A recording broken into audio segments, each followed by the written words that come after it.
দলের সন্ত্রাসীরা ডাকসু নেতৃবৃন্দ এবং বিশ্ববিদ্যালয়ের শিক্ষার্থীদের উপর শাহবাগ থানায় মব তৈরি করে হামলা করেছিল। এখন ডেডলাইনের পর ডেডলাইন শেষ হচ্ছে, কিন্তু হামলাকারীদের বিচার হচ্ছে না। এবং এই হামলাকারীরা তারা এখন মনে করছে না হামলা করার পর দায় মুক্তি পাওয়া যাবে, কারণ বিশ্ববিদ্যালয় প্রশাসন তাদেরকে শেল্টার দিচ্ছে, কারণ তারা ছাত্রদল করে। আমরা দেখতে পেয়েছি এই সন্ত্রাসীরা সম্প্রতি বিভিন্ন গ্যাং তৈরি করে এখানকার পার্শ্ববর্তী যে কলেজের শিক্ষার্থীরা আছে, স্কুলের শিক্ষার্থীরা আছে, বিশ্ববিদ্যালয়ের শিক্ষার্থীদের উপর তারা হামলা করছে, তারা বিভিন্ন ধরনের অনৈতিক কাজের সাথে তারা জড়িয়ে পড়ছে। তা আমরা আজকে জানতে পেরেছি এই বিচার কখন হবে। তারা বলছে খুব দ্রুত সময়ের মধ্যে তারা রিপোর্ট দিবে। এখন রিপোর্টটা কতদিনের মধ্যে দিবে সেটা তারা আমাদের কাছে বলতে পারে নাই। এবং একই সাথে আপনারা জানেন ঢাকা বিশ্ববিদ্যালয় সেন্ট্রাল মসজিদে আমরা এসে স্থাপন করেছি, প্রায় 3.5 কোটি টাকার কাজ করেছি।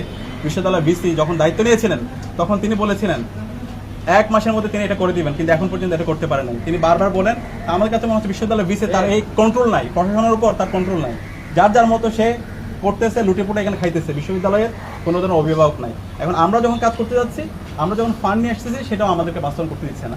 এবং এর বাইরে আপনারা জানেন জিমনেশিয়াম, আমাদের নারী শিক্ষার্থীদের জন্য বিশ্ববিদ্যালয়ের জন্য কখনো জিমনেশিয়াম হয় না।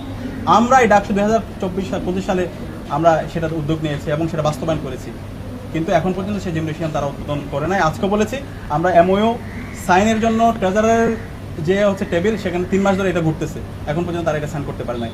এবং শিক্ষকদেরকে জবাবদিহিতার আওতায় নিয়ে আসার জন্য শিক্ষক মূল্যায়ন পদ্ধতি, যেটা সবার দাবি, সেটা আমরা বারবার লিখিত আমরা প্রায় 12-14 বার আমরা এটা অ্যাপ্লিকেশন দিয়েছি, এখন পর্যন্ত তারা সেটা কার্যকর করতে পারে নাই।